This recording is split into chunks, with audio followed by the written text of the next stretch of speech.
By the age of 15, I had successfully found all 6 British reptiles in the wild, but now I'm on a new mission, to find all mammals in the UK, of which there are around 100.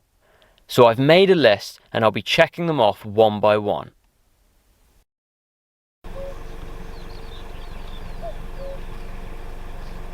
This week, we've travelled up to Scotland to visit the Isle of Mull, as this is one of the best places in the country to look for one of Britain's greatest and most adorable semi-aquatic animals, otters. We travelled here specifically to find otters, but with a species like this, there's only so much you can do to look for them, and luck is by far the biggest factor.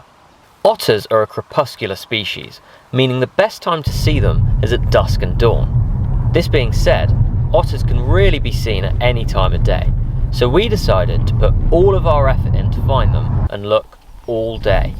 This strategy paid off, as we were able to see a whole bunch of other animals that I had to cross off my list. Literally everything on this damn island other than otters.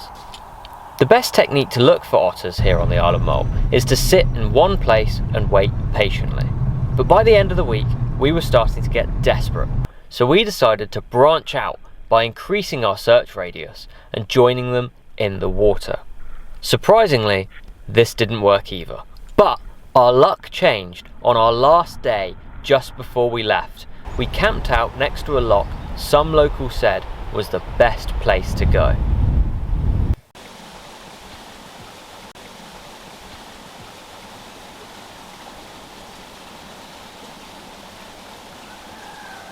There are 13 species of otter around the world, but only one of them can be found in the UK, the Eurasian otter. And here on the Isle of Mull, they can be found in quite high numbers. Otters are what is known as an indicator species, and what this means is that they can only really be found in and around areas of good water quality. So an otter's presence tells us if an area has clean water. And here on the Isle of Mull, the water is beautiful. It is absolutely staggering.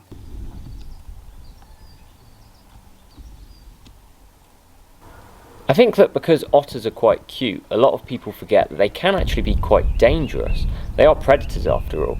And in fact, here in the UK, in the zoo industry, otters are considered category 1 animals, which is actually the same category as big cats like lions and tigers.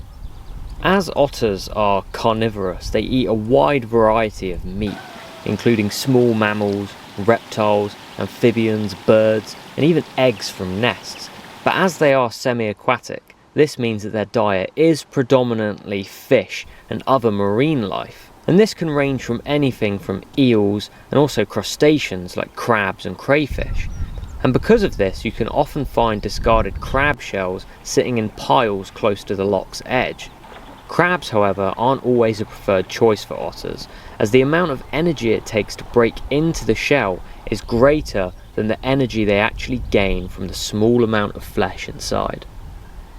In Scotland at the moment, it is freezing. I imagine a swim in this loch behind me would be very uncomfortable, but luckily, otters have a very clever adaptation which helps them stay warm: their fur. Otters have an incredibly dense coating of fur. The Eurasian otter has a coating of fur so dense, in fact, that there are up to 400,000 strands of fur per square inch on their body. But even this number is nothing compared to the sea otter, which can be found in North America, which has a staggering 1 million strands of fur per square inch on its body. And this layer of fur is what helps them stay warm, by trapping a coating of air along their body to keep them dry and safe from the cold water. Thank you for watching. It was so much fun coming up here to Scotland to try and find this amazing animal. Feel free to check out some of my other videos, especially if you enjoy nature and wildlife. Cheers.